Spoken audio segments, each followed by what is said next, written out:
Buenas noches. Para finalizar el primer día de nuestro primer foro de cooperación, vamos a escuchar la ponencia del doctor Eduardo Mancera Martínez. Bien, él es licenciado en Física y Matemáticas por la Escuela Superior de Física y Matemáticas del Instituto Politécnico Nacional. Obtuvo la maestría y el doctorado en el CIMBESTAB. Se ha desempeñado como docente de matemáticas en todos los niveles educativos. Ha participado desarrollando investigaciones o formando profesionales en diversas instituciones. Ha sido autor y coautor de más de 50 libros, algunos de ellos de textos para primaria, secundaria y bachillerato. También tiene más de 60 artículos especializados en enseñanza matemática. Participó en la elaboración de los estados del conocimiento sobre la investigación en educación matemática de la COMIE. Es miembro fundador del comité editorial de la revista Educación Matemática y colabora con otras revistas especializadas. Ha dictado múltiples conferencias en todo el país y en el extranjero. Fue presidente de la Asociación Nacional de Profesores de Matemáticas. Actualmente es vicepresidente primero del Comité Interamericano de Educación Matemática y director del Campus de las Matemáticas del Instituto de Formación Docente de Virtual Educa. Bien, recibimos entonces al doctor Eduardo Mancera Martínez. Para entender un poco la idea de la presentación, quisiera dar primero un panorama general de las organizaciones que van perfilando la creación del Comité Interamericano de Educación Matemática y que de alguna manera orientan sus trabajos. Por un lado tenemos al Consejo Internacional de Ciencia, que tiene la participación de 40 uniones científicas internacionales o asociaciones, y entre otras partes que se organizan dentro de las actividades son las academias, como las academias de ciencia en distintos países. El ICSU tuvo una participación de la Coordinación Regional para América Latina en México durante algunos años y ahora se ha mudado a El Salvador para seguir realizando sus actividades. Se fomenta mucho el desarrollo de proyectos de investigación, se gestionan financiamientos para diversos proyectos y en alguna parte de ellos se tocan los programas educativos. Dentro de las uniones científicas del ICSU está la Unión Internacional de Matemáticos, que tiene muchos países afiliados como miembros plenos y algunos otros que participan con menos responsabilidad o menos injerencia en las decisiones. Pero cada vez se está extendiendo más la participación de esta organización. Esta organización nació en el primer tercio del siglo pasado, aunque se fue gestando en la última mitad del siglo XIX, pero realmente cristalizó en el siglo XX y se interrumpió en algunas de sus actividades cuando se dieron las guerras mundiales, por las diferencias que había entre los distintos representantes de países y bueno, no había posibilidad a veces de llegar a acuerdo porque el contexto internacional no lo permitía. Pero siguieron haciendo trabajos y lograron una actividad muy importante. Voy a llamar la atención desde este momento en varias cosas que desafortunadamente no hacen las autoridades educativas de casi ninguno de los países, y que de alguna manera se reflejan de manera importante en el área de Centroamérica. Esto no quiere decir que no se presente lo que voy a hablar en países que pertenecen a Norteamérica o Sudamérica, sino que realmente se encuentra una presencia de estas problemáticas más fuertes en Centroamérica. Entre las actividades que voy a referir son las distinciones que hacen. Porque fíjense que dentro de la Unión Matemática Internacional a la derecha aparecen los países que están registrados de América, pero no aparece ninguno de Centroamérica, aunque dentro de la Unión Internacional de Matemáticos sí existen algunos afiliados que pertenecen a esa región, pero no es una presencia plena. Aquí llamaría la atención en varios reconocimientos que otorga el IMU. Entre ellos ya está de hecho señalado el lugar que va a ocupar la medalla Fields, que es el máximo reconocimiento que otorga el IMU, y además tiene una relación importante con lo que es el premio Nobel, puesto que no hay premio Nobel de matemáticas, y sin embargo esta medalla se creó para hacer algo equivalente, aunque el monto económico que se asigna en cada uno de ellos es bastante diferente. Y bueno, y tiene otros premios más que están relacionados con la actividad en las ciencias de la información, en las aplicaciones de las matemáticas, en haber desarrollado en un campo resultados significativos para ver el papel destacado de las mujeres, y algunas otras premiaciones que se realizan con otras instancias como la Academia Noruega de las Ciencias o la participación de otras sociedades matemáticas o instituciones, o incluso como lo que se hace en cosmología con una fundación en particular. Tiene una actividad de congresos que es muy importante. Los reconocimientos abarcan una parte importante, que es darle peso a la actividad que se está haciendo y destacar a aquellos que han logrado importantes cambios. Pero en los congresos, que es donde se entregan la mayoría de estos premios, se tiene la posibilidad de hacer un trabajo de vínculo entre los profesionales del ramo y establecer relaciones que después generan nuevos proyectos y nuevos grupos de trabajo. Los congresos de la Unión Internacional de Matemáticas se realizan cada 4 años, el próximo va a ser en el 2022. Y tiene publicaciones, nada más que en este es un aspecto más restringido, que son de carácter informativo y memorias de sus congresos, puesto que dentro de la disciplina hay muchos campos de estudio y sería imposible hacer publicaciones que abarcaran todos ellos y las diferencias que incluso se dan entre cada uno de los campos, de tal manera que lo que se hace es fortalecer a los grupos de trabajo, conseguir financiamientos y de alguna manera apoyar la difusión de los resultados obtenidos por esos grupos de trabajo en los congresos y otras acciones. Dentro del IMU hay un apartado particular que se logra con comisiones. En más o menos en los años, la segunda mitad del siglo XX, aunque esto comenzó un poco antes también, se decidió organizar una comisión para el estudio de los problemas de la enseñanza de las matemáticas, que más bien fue en los años 50, y empezaba a trabajar para ver cuál era la problemática que se generaba en relación a la falta de interesados en el estudio de las matemáticas y sobre todo en los bajos resultados que se tenían en las escuelas. Este no es un problema nuevo, es un problema ya añejo. Entonces se formó esta comisión, que es la International Commission on Mathematical Instruction, o la Comisión Internacional para la Enseñanza de las Matemáticas, que abarca muchas regiones del mundo. Son más de 90 países, la mayoría miembros del IMU, pero otros que nada más están asociados y algunos no tienen ninguna relación con el IMU. Pero el IGMI depende del IMU.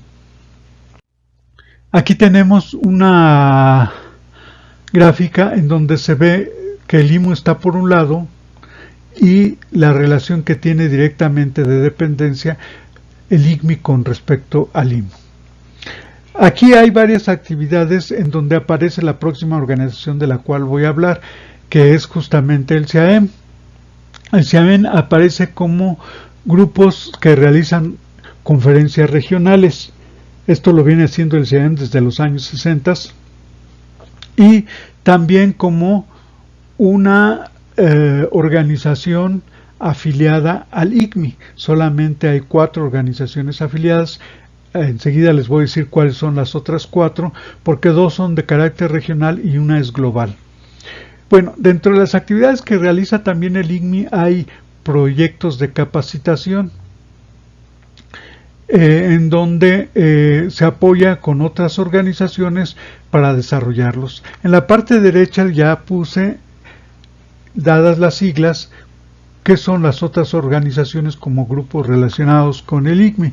Por ejemplo, está la Comisión Internacional para la Mejora de la Enseñanza de las Matemáticas, la Sociedad Europea y la Australiana de Educación Matemática. Solamente son 4, pero tienen un trabajo regional muy importante. Por ejemplo, en el desarrollo de estos proyectos, que son los CAM y los ICMI Studies, se apoya mucho en estas organizaciones. Los CAM son como proyectos de capacitación, de los cuales me voy a referir después, y la parte de los ICMI Studies son publicaciones donde se hace un trabajo muy importante para establecer el estado del arte en cada una de las ramas de interés.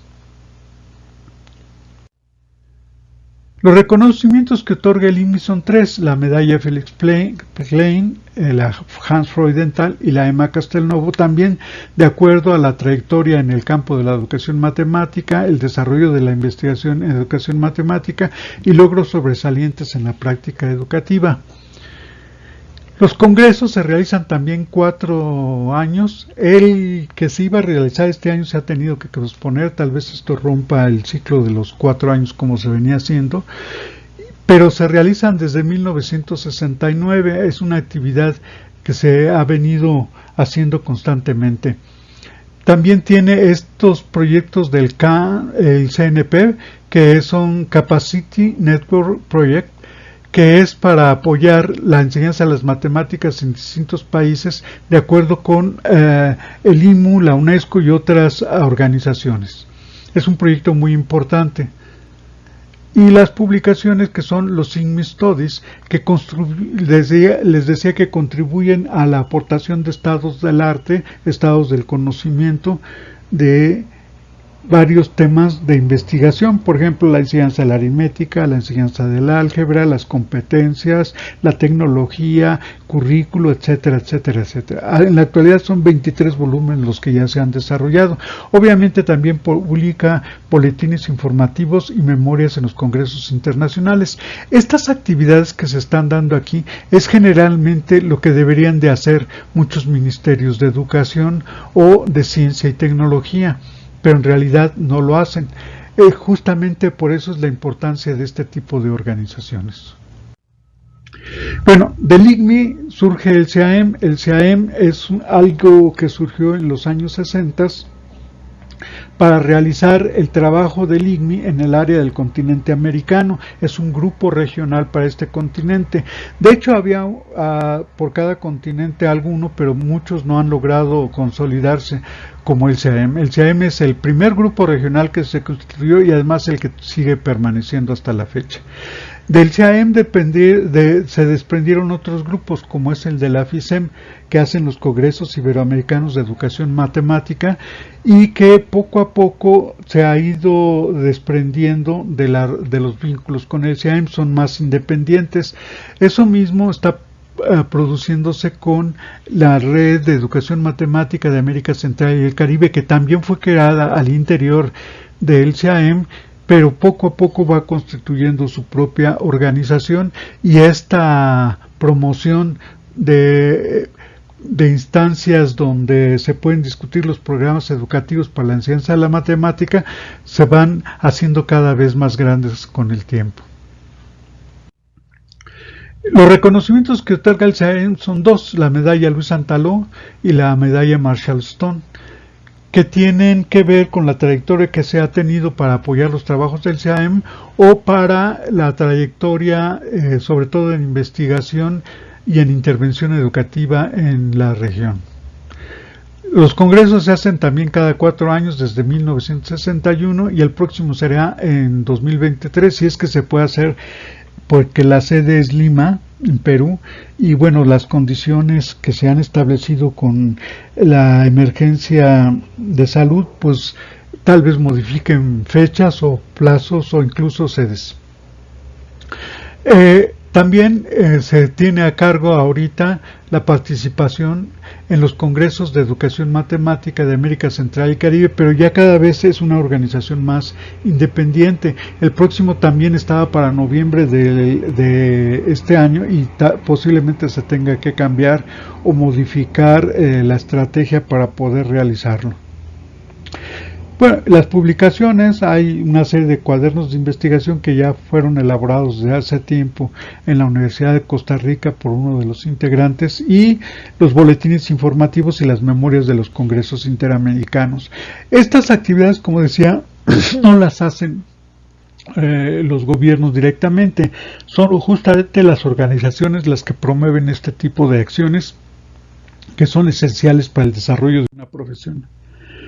Bueno, como formación profesional, pues decía que se participa de manera importante en los proyectos de capacitación del INMI, donde ya se realizó uno en Costa Rica y otro se hizo en Lima, Perú. También se tuvo un trabajo importante por el Grupo de Costa Rica para realizar la reforma en educación matemática en el país, que ha tenido un efecto importante incluso en las evaluaciones que se hacen a los estudiantes en el país, y el respaldo de organizaciones profesionales en varios países como Argentina, Paraguay, Ecuador, Panamá, Perú, etcétera. Quisiera ya entonces comentar la relación que tenemos con el Centro Regional de Formación Docente e Investigación Educativa, en donde hemos tenido la oportunidad, se nos ha tenido confianza de participar en lo que es el desarrollo del posgrado en educación matemática, especialización, maestría y doctorado. Esto nos presenta un aspecto muy interesante, puesto que ha tenido éxito este tipo de acciones y ha llamado la atención en la región de Centroamérica. De hecho, hay varios interesados en realizar los estudios en la modalidad que maneja el CRESUR en el tema de la enseñanza de la matemática. Bueno, la región de Centroamérica tiene interés precisamente porque en la parte norte del continente americano pues hay muchas opciones de desarrollo, igual que en la parte sur. Sin embargo, no tenemos la misma atención en el área de Centroamérica. Hay un protagonismo de Guatemala, de Costa Rica, posiblemente de Honduras, pero casi todos los demás países permanecen un poco al margen, quedando muchos sin representación en el IMU y en el ICMI.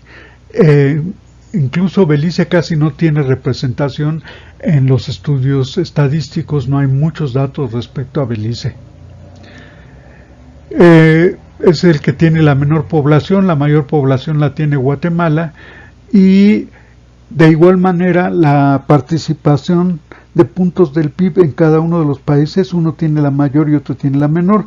La mayoría se encuentra en una franja, como veremos, de tal manera que nos sirve de referencia ver la situación en este tipo de franja donde todos están de manera común participando. He obtenido algunos indicadores justamente de la página del Banco Mundial, donde analiza, por ejemplo, el porcentaje del PIB. Casi todos están entre el 3 y el 6. Queda Costa Rica con un poco más en los últimos años, y Guatemala, por ejemplo, a pesar de tener una mayor población, no tiene suficientes recursos en ese sentido.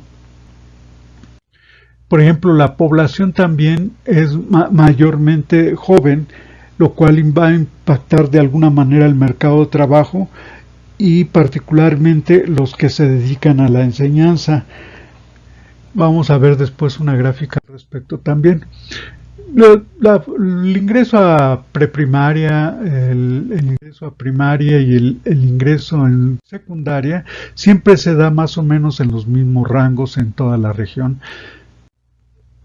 Pero me gustaría hablar de la cantidad de maestros que hay en cada nivel. Por ejemplo, en la educación primaria vemos que hay una franja que abarca varios países, pero el que se dispara es Guatemala. En secundaria pasa lo mismo. Y obviamente está Belice por abajo de todos. La población de Belice son más o menos 320,000 habitantes. Eso hace que los indicadores bajen un poco por eso. La formación de maestros en educación primaria abarca casi en su totalidad una formación especializada, en algunos países un par de ellos, pero en los otros quiere decir que se habilitan profesionales de otros ramos para que realicen ese tipo de actividad. Aquí tiene mucho sentido hablar de la capacitación de los maestros, puesto que no tienen las credenciales necesarias para realizar el trabajo. En educación primaria casi todos pertenecen a la franja, solamente Belice, que apenas en los últimos años se ha ido incorporando, pero de todos modos abarca de 70 al 100% lo que se está incorporando de nuevos profesores o de los que ya están, que tienen una formación adecuada al nivel. Curiosamente de Honduras aquí no hay muchos datos, solamente de algunos años. En relación a los maestros de secundaria hay un contraste mayor, porque solamente 3 países del total de la región consignan que tienen una preparación entre el 80 y el 100% de los maestros para este ramo, y todos los demás parece ser que son habilitados y proceden profesiones diferentes. Este es un mal de toda la región, de todo el continente americano. En educación primaria vemos la cantidad de alumnos. Fijemos que hay una franja, pues no sé, que irá de los 300,000 al 1,400,000, pero si la contrastamos con la de secundaria vemos que los niveles son mucho más bajos. Quiere decir que no todo mundo es promovido a la educación secundaria, y esto es preocupante. En cierto modo, hay 2 problemas por atender en toda la región, que es el de cobertura. Muchos países ya están cerca del 100% de cobertura, pero depende de la infraestructura, de los recursos financieros humanos con los que se cuenta, del tipo de modalidades de educación que se dan y los niveles que están asignados. La movilidad de profesores, por ejemplo, es muy importante, puesto que muchos se concentran en las áreas urbanas y no en las áreas rurales. Y hay otros problemas como la deserción y la reprobación, que tienen un efecto importante en la región. Bueno, vamos a referirnos a la formación de maestros y voy a concentrarme aquí en resultados del estudio publicado por el Banco Mundial de Great Teachers, donde pone 3 dimensiones importantes: las recompensas profesionales, los incentivos económicos y la presión para la rendición de cuentas. Por ejemplo, tenemos varios países de la región en esta gráfica, donde hay una predicción de alguna manera sobre la cantidad de maestros, el porcentaje de maestros que van a ser requeridos. Solo Costa Rica va a necesitar maestros, porque todos los demás países de la región de alguna manera no tienen previsto la incorporación de nuevos maestros. Las nuevas generaciones no van a entrar pronto en este país. Y es un pronóstico que se hace para los años del 2010 al 2025. Sin embargo, cuando entramos a otros aspectos, casi no tenemos gran participación de todos los países. En esto que habla de los salarios, el salario cercano al año 2000 y el 2010, vemos que hay diferencias importantes cuando es por horas, pero también cuando es considerado mensual. Cada vez en las gráficas van desapareciendo los países de la región, no se maneja información de ellos, hasta que llegamos a que solo de Honduras nos aportan información sobre la manera en que se trabaja en los salones de clase. Aquí tienen una idea de que predominan en general las actividades dentro del salón de clase, las clases tipos conferencias, la tecnología. El uso de tecnología no tiene un gran impacto en los países de la región.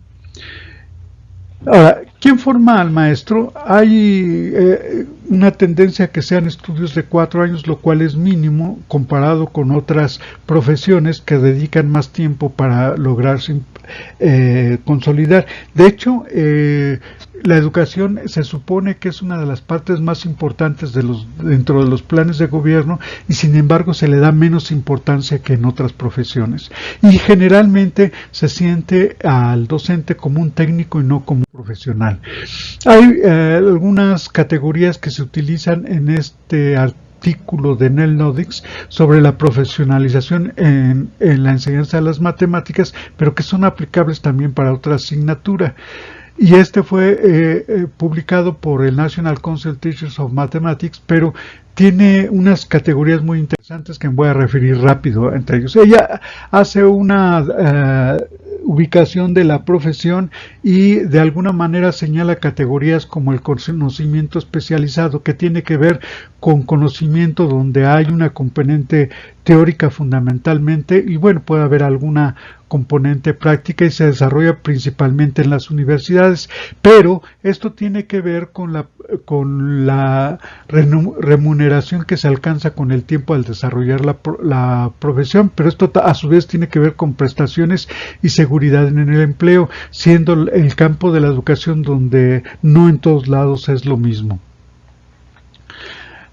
Por otro lado, en general se habla de que hay normas implícitas de las características de la profesión, en particular de la docencia, en donde se requiere un alto nivel de autonomía, lo cual casi nunca es posible porque los maestros siempre están sujetos a un currículo que puede ser de alcance nacional o local. También se habla de la vocación de servicio, pero muchos maestros son habilitados, son profesionales de otros ramos que a lo mejor quieren hacer otro tipo de actividad, pero se tienen que conformar con el trabajo docente. Y esto genera presión para los procesos de selección y regulación, que generalmente son cooptados por las agencias sindicales, gremiales, o algunas organizaciones que tienen el poder de la educación en varios sectores, lo cual a su vez da una cadena de privilegios y jerarquías que no necesariamente responde a lo que se hace en las aulas, sino más bien a las credenciales. Otra cosa en la que llama la atención el estudio de Nodix es el trabajo colegiado, que realmente es contradictorio con lo que se hace en educación, que generalmente se hace una reforma educativa y después se capacita a los maestros, cuando deberían ser formados para que ellos mismos pudieran acceder a la capacitación, fomentando discusiones entre ellos y dándoles facilidades para que tengan estos espacios donde ellos vayan generando nuevas propuestas y se vayan acomodando a los diversos planteamientos que se realizan con el tiempo. Generalmente son cursos cortos en donde se les dan cuestiones generales, y el problema de adaptar esas cuestiones generales a su labor es de ellos. Aquí es donde las organizaciones profesionales de alguna manera hacen el trabajo de los ministerios, puesto que con todas las publicaciones, los congresos, los cursos de capacitación y la forma en que se manejan al interior, reconociendo la labor de los miembros, hacen un efecto positivo en todo el desarrollo de la profesión de la enseñanza. Son elementos que debemos de tener en cuenta para el desarrollo de la educación en los países, y en Centroamérica todo está reducido a un grado menor. Quizás menos en lo que se refiere a algunos países como Guatemala, Costa Rica, y se ve algo que hay de positivo también en Honduras. Bueno, tenemos entonces estudios con diversos datos que presentan inconsistencias, no se encuentra apoyo en diversos estudios con los mismos datos, no hay criterios para realizar buenos estudios comparativos, y hay información faltante de niveles educativos y de modalidades. Esto de alguna manera en Great Teachers son categorías que se están revisando, pero no se incluyen a todos los países. Entonces es importante fomentar dentro de la región estudios que nos permitan hacer las comparaciones y que también abarquen gran parte de lo que no se ha trabajado en el área de investigación y reporte de los estudios en Centroamérica. Bueno, gracias por su participación y estoy a su disposición en este correo electrónico por cualquier duda. Muchas gracias. Muchas gracias por asistir a este primer día del Foro Cooperación para el Desarrollo Educativo de México, Centroamérica y el Caribe, después del COVID. Los esperamos el día de mañana para más ponencias. Que descansen y muy buenas noches.